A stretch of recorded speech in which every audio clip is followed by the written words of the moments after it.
Bonjour. Oui, il faut beaucoup de courage pour s'engager dans le couple et, et à travers le tissage de la relation, tisser l'amour. Dans le monde dans lequel nous vivons, qui a l'air très réaliste et de mon point de vue n'est que complètement illusoire, il est facile d'oublier que nous sommes en fait seulement de l'énergie qui vit une expérience et que cette expérience même est aussi illusoire que tout ce qui nous entoure réellement. Je suis dans le parc et c'est vrai que les arbres sont très réels. Il y a une espèce de grande tente qu'ils sont en train de construire, comme chaque été. Et ça a l'air très réel. Et mes émotions, dans mon couple, ont l'air très réelles aussi. Et pourtant, ce n'est que de l'énergie qui brasse. Nous savons, une grande partie de nous sait que le monde comporte rien de solide. Il n'y a absolument rien de solide dans tout ce que je touche, dans ce que je vois, dans ce que j'entends. Je pense, donc je suis. J'ai émis des ondes à partir de mes pensées, à partir de mes paroles, qui agencent l'énergie qui m'entoure, qui ensuite vibre à un taux vibratoire qui me permet de percevoir.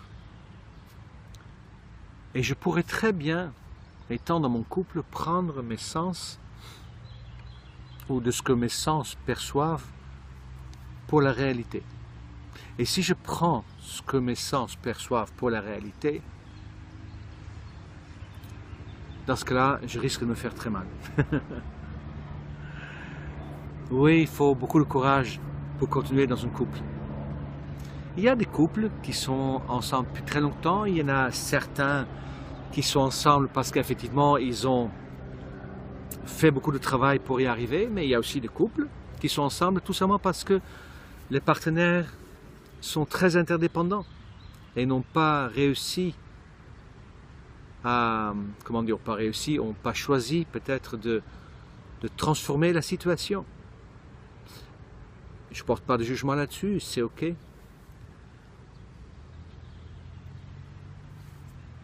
Et j'ai déjà parlé du couple, l'essence aussi du couple. J'accompagne de plus en plus de couples et ça devient vraiment de plus en plus important de bien comprendre de quoi il s'agit. Il s'agit vraiment d'avoir du courage, de s'engager. Nous tombons tous amoureux par le processus de vouloir combler un manque. Nous savons très bien qu'au fur et à mesure qu'on découvre que l'autre ne peut pas combler ce manque, cette sensation amoureuse diminue et finit par disparaître. Et c'est là où ça commence. Je me rappelle, un jour, j'accompagnais un couple, peut-être j'ai déjà dit ça dans une autre vidéo, et lui est venu le matin, ou elle, et l'autre le soir, et quand ils m'ont dit, mais je sens plus de désir pour mon partenaire, j'ai dit, mais enfin, vous êtes prêts à expérimenter ce que c'est vraiment l'amour. Et l'amour, pour moi, n'est pas « je t'aime, tu m'aimes ». L'amour, c'est cet endroit dans lequel nous sommes tous un. Et la conscience que nous créons notre réalité. Et cet endroit de l'absence de peur. Et l'autre n'est pas là pour combler ce manque. L'autre, il est sur mon chemin pour me permettre. Ça veut dire quoi? Mais revenons en arrière. Je suis, avec nous tous, créateur d'une illusion me permettant de faire l'expérience de qui je suis vraiment. Pour moi, aujourd'hui, c'est ma vérité absolue. Et ça veut dire que si j'ai créé un partenaire dont je tombe amoureux et cette sensation diminue, mais c'est toujours dans cette situation-là que je peux évoluer. La plupart d'entre nous ont envie de dire « mais je t'aime plus, je pars ». parce que nous avons envie de ressentir cette sensation que nous pensons être l'amour. Pendant que nous savons que cette sensation va partir. Ça peut durer 1 an, 2 ans, 3 ans. On peut ensuite transposer la sensation sur des enfants, de tomber amoureux, aller vers tomber enceinte, et ensuite vivre cette complétude relative avec les enfants. Ou aller vers plusieurs partenaires en même temps, pour éviter de se sentir finalement face à soi-même. Panim al panim, comme on dit en hébreu. Face à soi-même. Face avec moi. Alors vous voyez, la compagne, je l'ai donc créée. Elle ressemble à mes aspirations ou elle ne ressemble pas à mes aspirations, mais je l'ai créée. Et s'il y a eu tomber amoureux ou une autre manière, un autre mécanisme qui en fait qu'on a entamé un chemin ensemble, mais à partir du moment que les noces diminuent, disparaissent, et que la réalité absolue fait surface, mais je me trouve avec quelqu'un qui, certes, peut me toucher, encore par endroits, mais qui a de plus en plus de facettes qui me dérangent. Je crée à partir de ce que je connais. Donc je crée mon partenaire à partir de ce que je connais des femmes dans le passé. Elle est la synthèse de l'idée que j'ai de la femme. Elle est l'idée de la femme intérieure manifestée à l'extérieur. Et moi, je suis devenu l'idée que j'ai des hommes. Et les hommes autour de moi, pareil.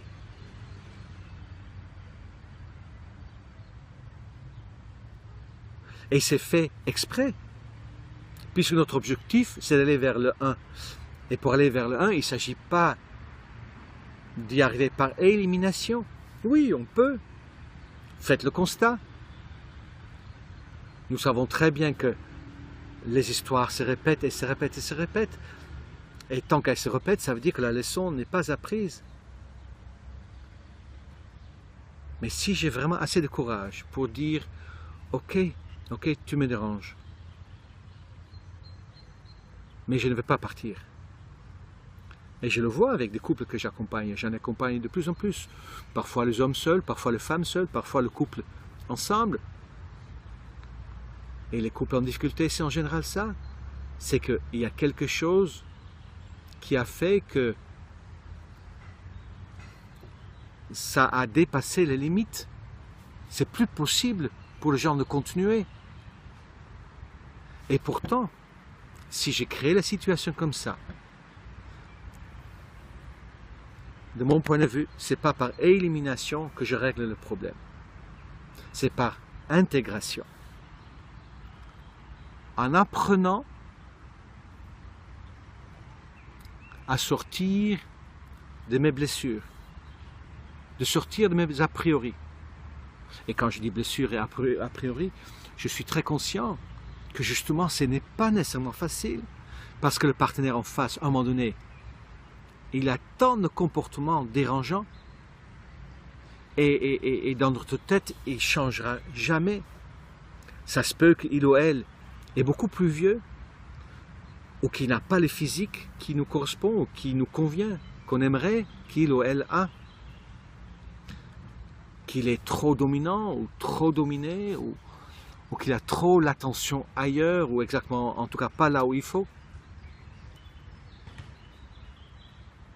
Dans nos références quotidiennes, habituelles, on a l'impression que le partenaire exact a une physique particulière, un âge précis, pas trop loin de la nôtre, un profil psychologique qui nous correspond.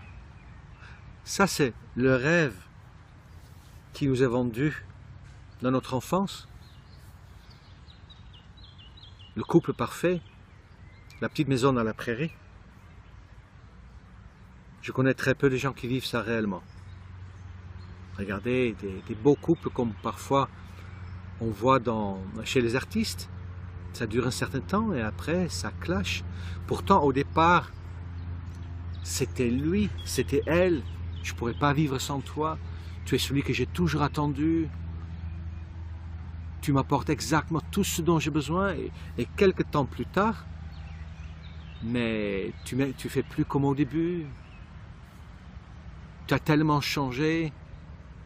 Tu m'aimes plus comme avant. Tu montres plus de preuves d'amour. Et tout doucement, ça s'écroule. Et on répète le scénario. Vous voyez, si je vous en parle, bien sûr, c'est parce que ça me touche aussi dans ma vie personnelle. Si j'ai tant de monde que j'accompagne au niveau du couple, c'est que parce qu'aujourd'hui, mon grand défi est forcément le couple. Nous enseignons ce que nous avons besoin d'apprendre, n'est-ce pas? Je ne suis pas à l'abri.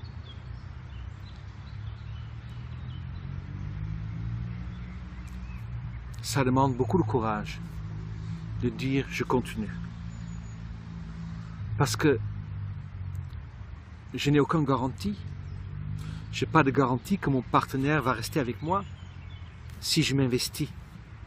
Je connais que mon investissement, mais je ne connais pas l'investissement de mon partenaire. Vous voyez la peur que je dois affronter en disant je continue. Moi je t'aime, c'est-à-dire je reconnais en toi la compagne divine que j'ai créée et qui me permet d'intégrer mes deux polarités, masculin, féminin, yang, yin. C'est ça ce que ça veut dire pour moi, je t'aime. Mais ce que toi tu penses de moi, ça t'appartient. Moi je continue. Et si toi tu veux t'arrêter, j'accepte ou peut-être je me battrai, mais ça t'appartient. Et bien sûr, dans mon couple, c'est ça, il y a beaucoup de différences d'âge. Et qui dit qu'une fois que notre couple va bien, et que nous avons passé ces étapes, que moi, quand je serai dans mon 4e âge, mon partenaire, qui sera dans son 3e, choisira d'aller ailleurs. Mais cet inconfort, ça peut être une raison de ne pas continuer. La peur que mon engagement vient que de moi et que l'autre ne s'engage pas. Oui, c'est un de ces peurs très importants qui fait que l'autre me permet. Il n'y a aucune garantie.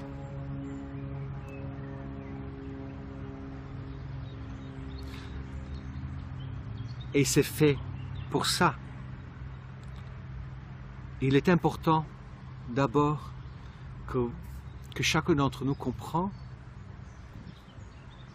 que notre partenaire divin, le partenaire parfait, n'est pas nécessairement celui ou celle qu'on s'imagine, mais que c'est celui ou celle que nous avons en face. Et que nous avons le libre arbitre de continuer ou arrêter. Mais que si nous arrêtons quelque chose qui n'est pas terminé, mais l'histoire va se reproduire avec le suivant ou la suivante. Et qu'une fois que nous avons dit ok, je m'engage pour le meilleur et pour le pire, mais que cet engagement n'appartient qu'à moi quelque part parce que la valeur de l'engagement de mon partenaire, je ne peux pas connaître. Et même mon engagement, à quel point est-ce qu'il est sincère? Est-ce que je ne fais pas mon engagement justement pour que mon partenaire s'engage à son tour, pour que je me sente en sécurité? Est-ce que je suis vraiment moi-même aussi clair? Est-ce que je ne veux pas seulement être sûr qu'elle ne me quitte pas pendant que moi, en fait, je vais explorer pour trouver mieux?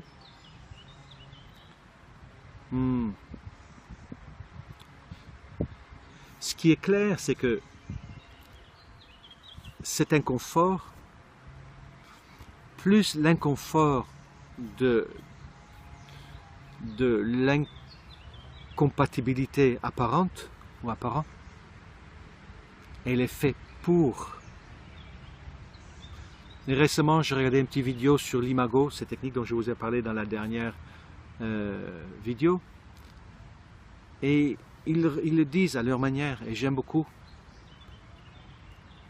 Chaque chose en face de moi, chaque chose que je crée, en fonction de mon choix, me permet de l'entretenir ou permet de me réparer, de traverser.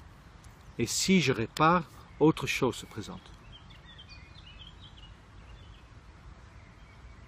C'est-à-dire que c'est peut-être déjà devenu clair pour vous que ça concerne toute forme de contrariété, mais peut-être ceux qui sont en couple n'avaient peut-être pas compris que ça concerne aussi tout ce qui arrive dans le couple. C'est pas seulement est-ce que je vais bien accueillir, comment dire, les impôts qui me réclament de l'argent, ou un pneu crevé dans ma voiture, ou le fait que j'ai un peu moins ou un peu plus de clients. Mais dans le couple, c'est pareil. Comment est-ce que je vais vivre la contrariété avec l'autre? Est-ce que je vais réussir à faire mes contre-pieds, à tenir ma palissade, à appliquer la communication avec le cœur? Une chose est claire, si je me débine, si je fuis, dans ce cas-là, rien ne s'est guéri. Même si j'ai l'impression que je me respecte en partant, même si certains autour de moi me diraient « mais tu as raison de partir, c'était pas une femme ou un homme pour toi ». Même si d'autres autour de moi font la même chose, pour moi, il n'y a qu'une manière à qu'une relation se termine harmonieusement.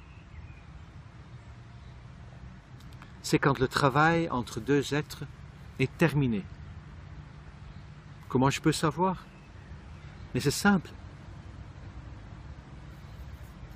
En prenant l'engagement de ne pas partir, mais prenant l'engagement d'utiliser toutes ces contrariétés pour me transformer. Et quand je me transforme, mon partenaire se transforme aussi.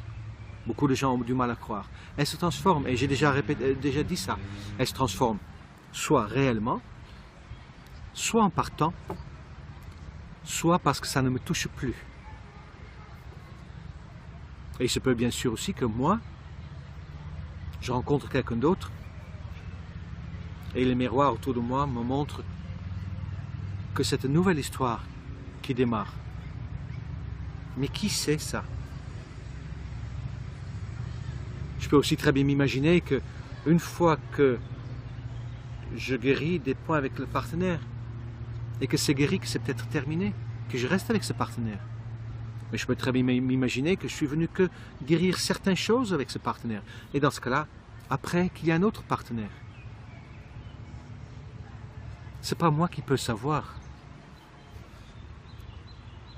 Mais je pense que si je reste avec le partenaire avec qui je suis aujourd'hui, qui manifeste un ensemble, peut-être la synthèse de tout ce qui peut me déranger, et que je me répare à travers d'elle, grâce à elle et avec elle, de tout ça, mais on peut très bien s'imaginer que peu importe la différence d'âge, peu importe la différence de culture, peu importe la différence de caractère ou de personnalité, mais dans ce cas-là, effectivement, il n'y a aucune raison ensuite de se séparer, puisque une fois que les choses sont réparées, peut-être c'est le moment de goûter, de savourer le résultat de ça. Mais personne ne peut savoir. C'est chacun dans son histoire personnelle.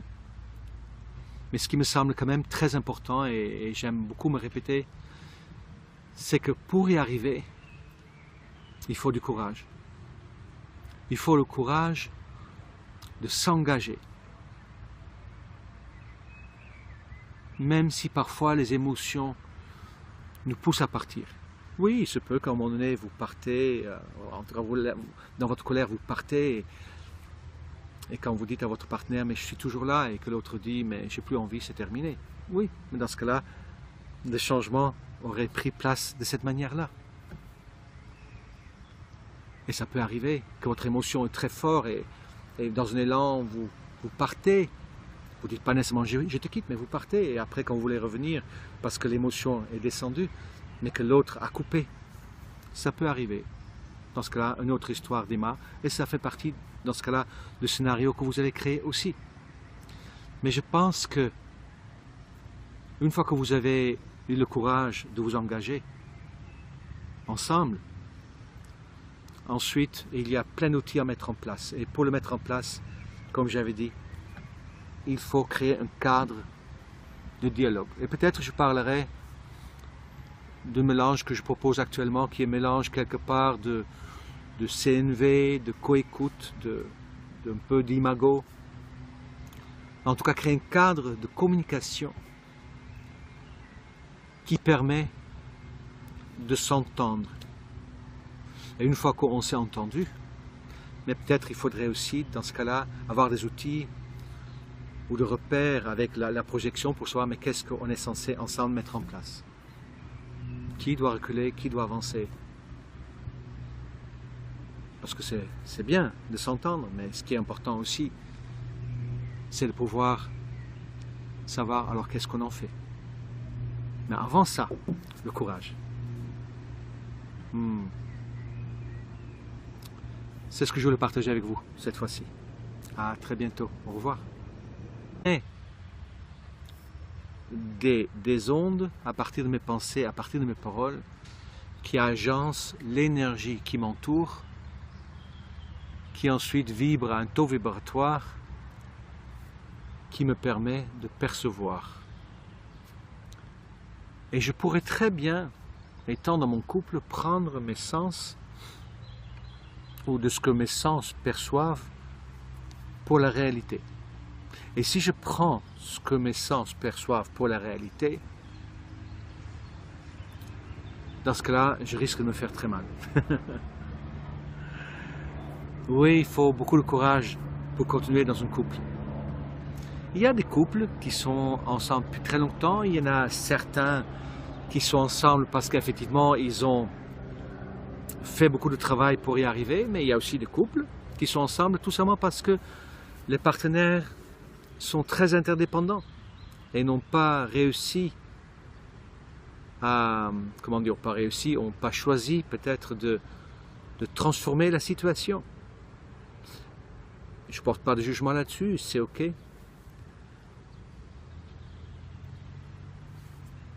Et j'ai déjà parlé du couple, l'essence aussi du couple. J'accompagne de plus en plus de couples et ça devient vraiment de plus en plus important de bien comprendre de quoi il s'agit. Il s'agit vraiment d'avoir du courage, de s'engager. Nous tombons tous amoureux par le processus de vouloir combler un manque. Nous savons très bien qu'au fur et à mesure qu'on découvre que l'autre ne peut pas combler ce manque, cette sensation amoureuse diminue et finit par disparaître. Et c'est là où ça commence. Je me rappelle, un jour, j'accompagnais un couple, peut-être j'ai déjà dit ça dans une autre vidéo, et lui est venu le matin, ou elle, et l'autre le soir, et quand ils m'ont dit, mais je sens plus de désir pour mon partenaire, j'ai dit, mais enfin, vous êtes prêts à expérimenter ce que c'est vraiment l'amour. Et l'amour, pour moi, n'est pas « je t'aime, tu m'aimes ». L'amour, c'est cet endroit dans lequel nous sommes tous un. Et la conscience que nous créons notre réalité. Et cet endroit de l'absence de peur. Et l'autre n'est pas là pour combler ce manque. L'autre, il est sur mon chemin pour me permettre. Ça veut dire quoi? Mais revenons en arrière. Je suis, avec nous tous, créateur d'une illusion me permettant de faire l'expérience de qui je suis vraiment. Pour moi, aujourd'hui, c'est ma vérité absolue. Et ça veut dire que si j'ai créé un partenaire dont je tombe amoureux et cette sensation diminue, mais c'est toujours dans cette situation-là que je peux évoluer. La plupart d'entre nous ont envie de dire « mais je t'aime plus, je pars ». Parce que nous avons envie de ressentir cette sensation que nous pensons être l'amour. Pendant que moi, je suis devenu l'idée que j'ai des hommes. Et les hommes autour de moi, pareil.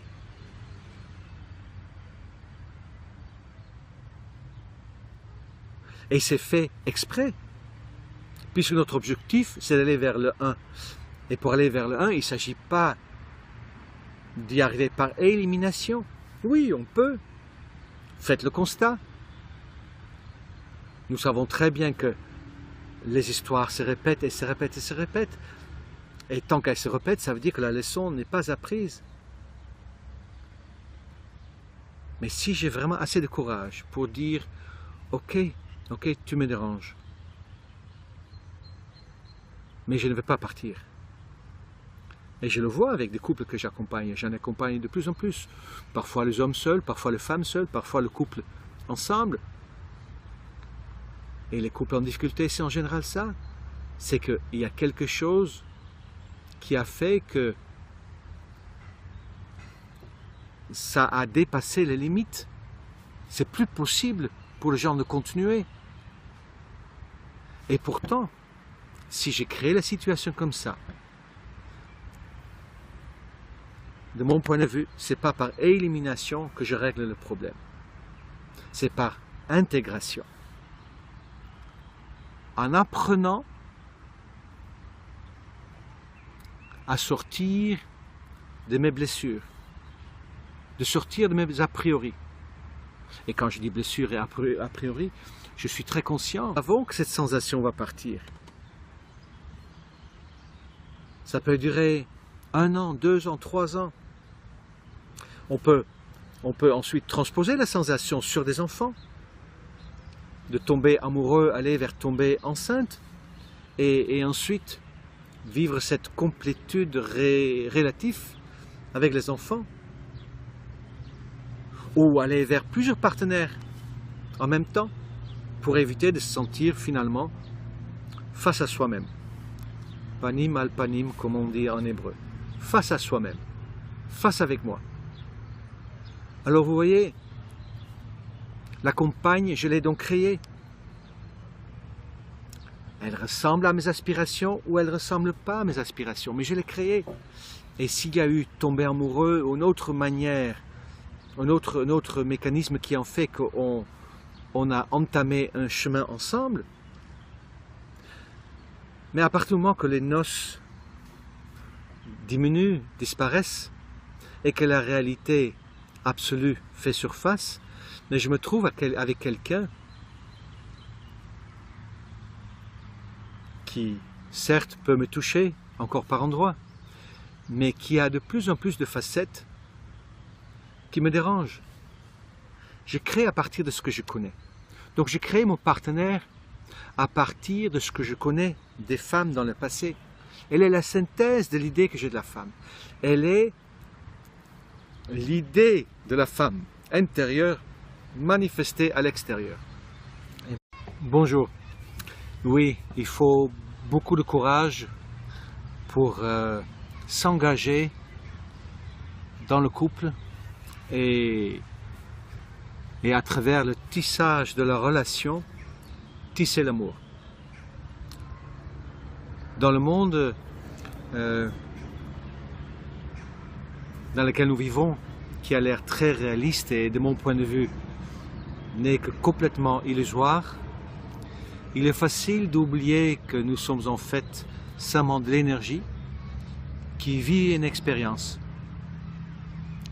et que cette expérience même est aussi illusoire que tout ce qui nous entoure réellement. Je suis dans le parc et c'est vrai que les arbres sont très réels. Il y a une espèce de grande tente qu'ils sont en train de construire, comme chaque été. Et ça a l'air très réel. Et mes émotions, dans mon couple, ont l'air très réelles aussi. Et pourtant, ce n'est que de l'énergie qui brasse. Nous savons, une grande partie de nous sait que